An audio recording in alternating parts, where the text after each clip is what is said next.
बहुत से लोग कहते हैं यदि हम अच्छे हैं तो कितना भी बुरों के संग में बैठ जाएं, हम बुरे नहीं होंगे।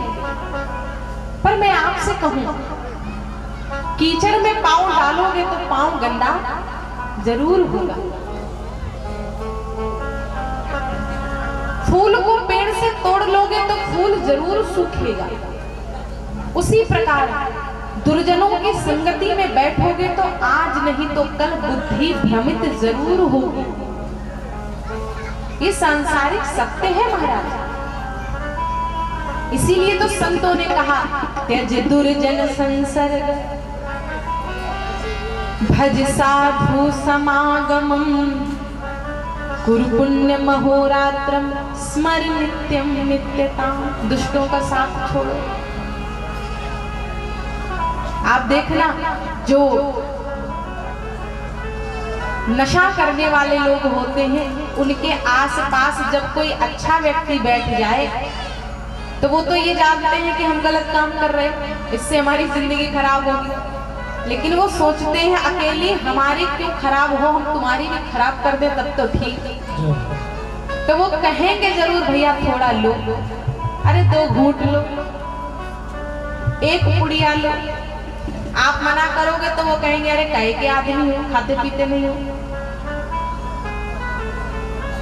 दुष्ट जानते हैं कि मैं दुष्ट हूँ, मैं गलत कर रहा हूँ, पर आदत छूट नहीं रही। पर वो ये भी जानते हैं कि ये अच्छा कैसे रह जाएगा, इसको भी बिगाड़ना है।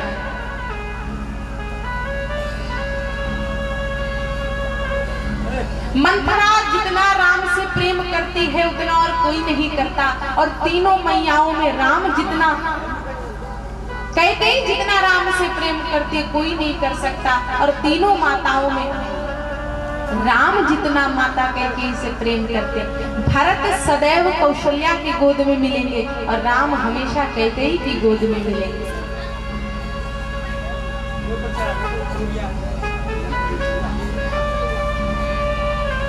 बार बार आप एक बात सोचो, एक हाथ में पेंसिल लो या पेन लो और उस पेन को अपने हाथ के एक भाग में धीरे धीरे बार बार मारो। पहली बार में नहीं दर्द होगा, दूसरी बार में नहीं होगा, लेकिन एक ही बार एक ही जगह पर जब 100 बार उसी स्थान पर नोक मारोगे तो निश्चित है दर्द होगा, छेद होगा, दर्द होगा, कष्ट होगा। तो मंथरा ने कैकेयी की मति पर 100 बार प्रहार किया कि राम को राजा नहीं बनने देना है। कैकेयी की मति धीरे धीरे घूमने लगी। और मैं आपको बताऊं, कैकेयी की मति स्वतः नहीं घूमी। भगवान राम ने मैया कैकेयी से निवेदन किया था, माँ आप ही हैं जो मेरे आने का प्रयोजन जानती हैं। यदि मैं राजा बन गया तो मेरी आगे की लीलाएं कैसे पूर्ण होंगी, आप बस मेरा साथ देना। कैकेयी ने कहा, राम यदि मैं तुम्हें वनवास दूंगी तो मेरे ऊपर जीवन भर के लिए कलंक लग जाएगा, लेकिन फिर भी अगर राम ने कुछ कहा है तो मैं उसकी बात मानूंगी। आप ध्यान दीजिएगा, कैकेयी वीरांगना स्त्री थी, युद्ध भूमि में जाकर युद्ध लड़ती थी और कैकेयी समझ गई कि मुझे राम के कार्य में सहायक बनना है। आज भी संसार में लोग कौशल्या नाम रखते हैं, सुमित्रा रखते हैं, लेकिन किसी ने संसार में दोबारा कैकेयी नाम नहीं रखा। सदैव के लिए अपने माथे पर दाग ले लिया कैकेयी ने कि राम को वनवास भेजने वाली कैकेयी है, लेकिन कैकेयी आत्मा से रो रही है पर राम के कार्य को पूर्ण करने में सहायता करनी है।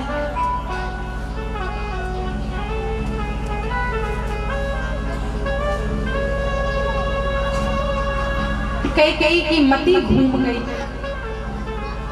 कठोर वचनों को सुना। वही कैकेयी अब मंथरा से कह रही, अरे ओ मंथरा, इस पूरी अयोध्या में तुमसे ज्यादा मुझे पहचानने वाला और कोई नहीं।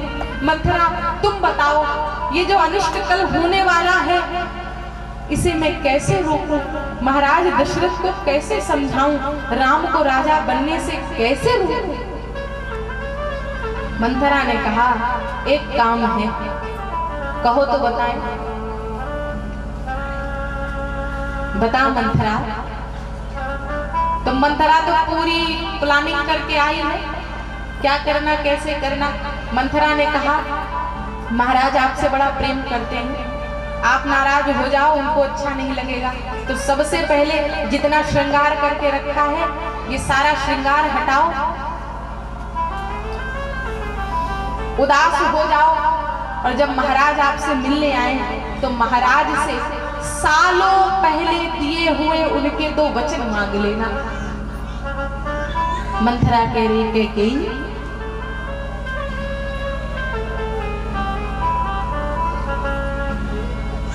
दुई बरदान भूप सन थाती, दुई बरदान भूप सन थाती, मांगू आज जुड़ा महु छाती, मांगू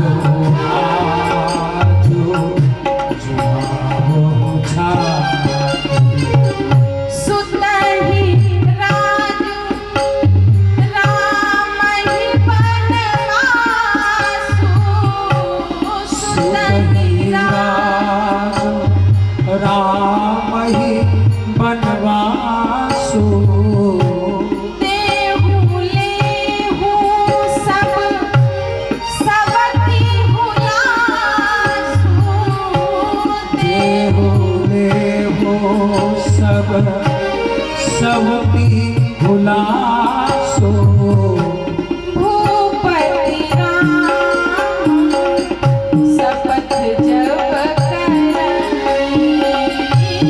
भूपति राम शपथ जब करई, तब मांगे मुझे बचन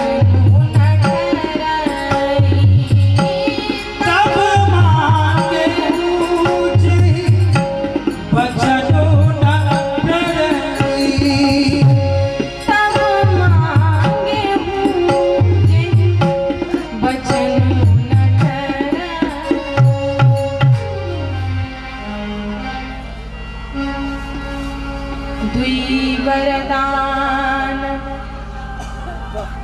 भूप सन थाती। 2 वरदान।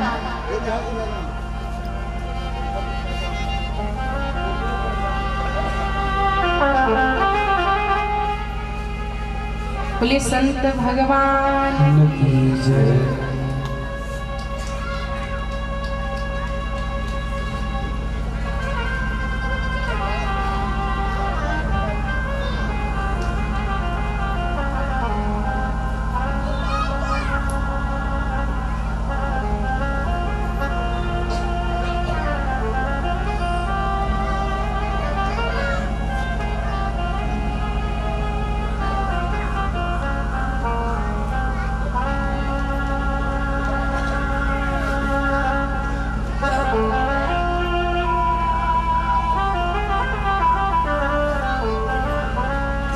सियावर रामचंद्र की जय।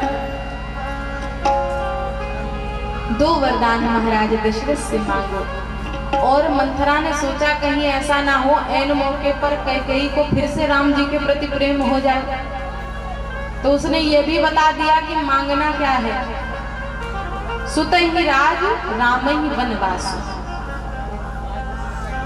और फिर सोचा कहीं ऐसा ना हो जाए कि वरदान मांगे कैकेयी और दशरथ जी देने से मना कर दें, तो कहा भूपति राम शपथ जब करे, वरदान तब तक मत मांगना जब तक दशरथ जी राम जी की कसम न खा ले।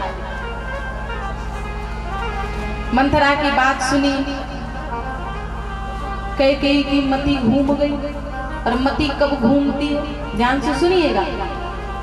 हम लोग एक बात कहते हैं, विनाश काले विपरीत बुद्धि। ऐसे मति नहीं घूमती।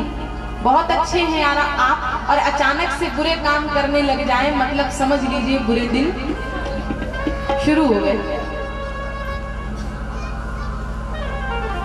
जब कोई कार्य अचानक होता है यानी उसका परिणाम भी कुछ अच्छा नहीं होगा। कोई व्यक्ति बहुत बुरा है और वो अचानक से दिखाने लगे, अरे हम तो बहुत अच्छे, बहुत साधु स्वभाव के, बड़े अच्छे निर्मल हैं, समझ जाओ इसमें भी उसका कोई छल कपट छिपा हुआ है।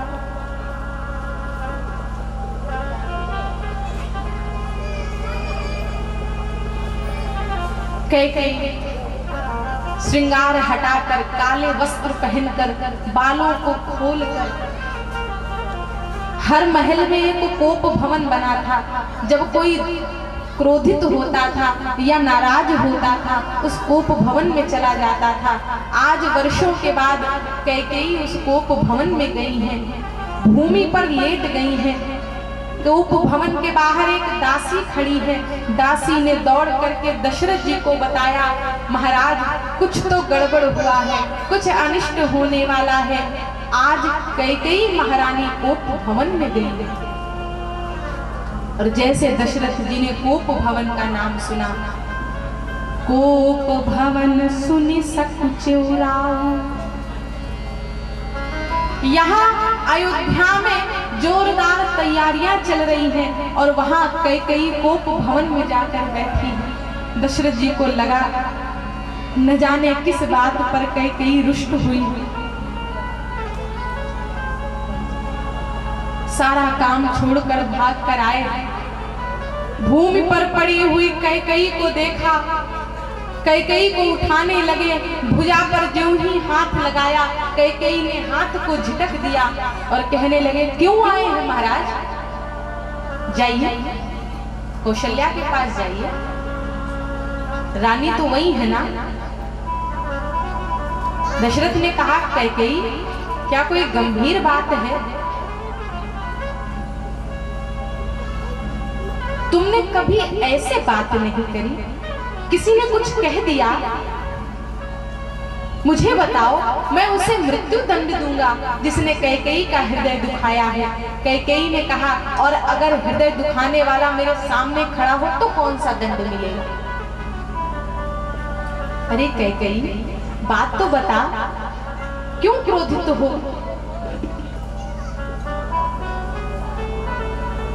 कैकेयी कहने लगी, महाराज बड़ा व्यस्त चल रहे हैं आप। हाँ व्यस्त तो था, पता नहीं कल तो राम का राज तिलक है ना, तुम्हें पता नहीं चला? कैकेयी ने कहा, बात तो यही है ना महाराज कि जिनसे पता चलना था उनसे नहीं पता चला। दास दासियां आकर बता रहे हैं कि राम राजा बनने वाले हैं और महाराज दशरथ मुझे देखने भी नहीं आए। कहाँ गया आपका प्रेम जब आप कहते थे तीनों रानियों में कैकेयी ज्यादा प्रिय है? आज तो आपने दिखा दिया कि कौशल्या से आगे मैं हो ही नहीं सकती और राम मेरे भरत के लिए कोई स्थान नहीं, राम सीधे राजा बनेंगे। जो इतना सुना दशरथ जी निवेदन करने लगे, अरे ओ कैकेयी बुरे शब्द मत बोलो, राम मेरे ही नहीं तुम्हारे भी पुत्र हैं, राम राजा बनेंगे, तुम्हें सबसे अधिक प्रसन्नता होगी। कैकेयी बोली, ये बात आपसे कही किसने कि मुझे प्रसन्नता होगी? मुझे प्रसन्नता तब होगी जब मेरा भरत राजा बनेगा। दशरथ ने कहा, कैकेयी ये तुम नहीं बोल रही हो, जरूर तुम पर किसी ने कुछ जादू कर दिया है, जरूर तुम्हारी मति को किसी ने भ्रष्ट कर दिया है। मेरी कैकेयी ऐसा नहीं बोल सकती। कैकेयी ने कहा, महाराज ताले तो अब तक मति पर पड़े थे, आज जाकर ताले खुले हैं तो दिखाई पड़ रहा है कि दशरथ ने कैकेयी के साथ छल किया है, अपने पुत्र भरत के साथ छल किया। दशरथ जी व्याकुल हो गए, कहने लगे, कैकेयी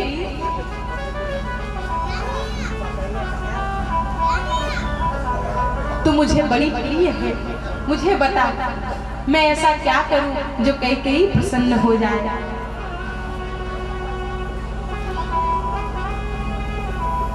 तेरा क्रोध शांत कैसे होगा कैकेयी? कैकेयी ने कहा, महाराज ये क्रोध अब शांत नहीं होने वाला है।